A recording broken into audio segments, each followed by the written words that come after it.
শুধু এঁচোড় আর কিছু মশলা, তাতেই তৈরি দারুণ কাবাব।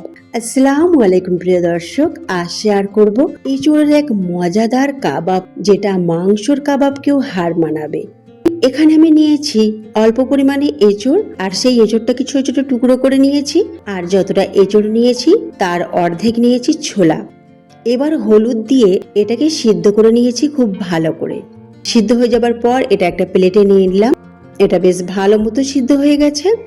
এবার এটাকে আমি ম্যাশ করে নেব। তবে ম্যাশ করার সময় আপনারা ম্যাশার দিয়ে ম্যাশ করতে পারেন, বা আমার মতো এভাবে গ্লাস দিয়েও ম্যাশ করে নিতে পারেন। ভুলেও মিক্সিতে কিন্তু পেস্ট বানাবেন না, তা নাহলে কাবাবের টেস্ট একদম ভালো আসবে না। দেখুন খুব ভালো করে আমার ম্যাশ করে নেওয়া হয়ে গেছে। এবার এতে কিছু উপকরণ দিচ্ছি। এখানে দিলাম কাঁচা লঙ্কা কুচি, ধনেপাতা কুচি, হলুদ, লঙ্কা গুঁড়ো, ধনে গুঁড়ো, জিরে গুঁড়ো, কালো মরিচের গুঁড়ো, আর চাট মশলা, লবণ, গরম মশলা। এই কয়েকটি মশলা পরিমাণ মতো দিয়ে দেবেন। এবার ভালো করে সমস্ত মশলা মেখে নিলাম। মেখে নেওয়া হয়ে গেলে হাতের মুঠোয় যতটা ধরবে ততটা নিয়ে গোল গোল করে নেব। তারপরে হাতের তালুতে রেখে চ্যাপটা করে নেব।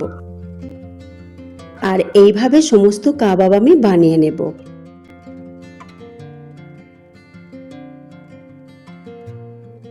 কাবাবগুলো শেপ দেওয়া হয়ে গেলে একটা বাটিতে দুটো ডিম নিয়ে নিলাম, আর তাতে লবণ আর কালো মরিচের গুঁড়ো দিয়ে দিলাম, আর খুব ভালো করে এটাকে ফেটে নিলাম।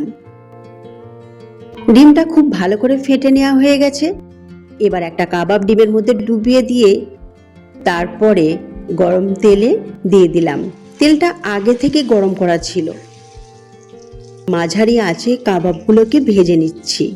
প্রথমেই একসঙ্গে বেশি কাবাব দেবেন না। আমি এখানে 3টে কাবাব দিয়েছি, আর এটাকে মাঝারি আঁচে ভেজে নিচ্ছি। আর হালকা হাতে এটাকে উল্টে পাল্টে দেবেন, যেহেতু এটা এঁচোড়ের কাবাব আর এটা খুবই নরম হয়, তাই সাবধানে ভেজে নিতে হবে। আর এই কাবাবটি কিন্তু বাইরে থেকে খুবই মুচমুচে হয়, ভিতর থেকে একেবারে সফট হয়, আর খেতেও মাশাআল্লাহ খুবই মজার হয়। এটা আপনারা পোলাও, পরোটা, রুটি সব কিছুর সাথে খেতে পারেন।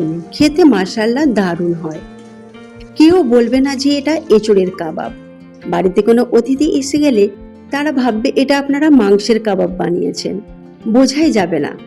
আর হ্যাঁ, এখানে একটা কথা বলে দিই, আমি ছোলা দিয়েছি, আপনারা ছোলার ডাল দিতে পারেন, তাতে আরো ভালো হয়। কারণ আমার হাতের কাছে ছোলাটা ছিল, তাই ছোলা দিয়েছি। তবে ছোলা দিয়েও মাশাআল্লাহ দারুণ খেতে হয়েছিল। তো ফ্রেন্ডস, আজকের কাবাব রেসিপিটি যদি ভালো লাগে অবশ্যই আমাকে ফলো সাবস্ক্রাইব করতে ভুলবেন না। আল্লাহ হাফিজ।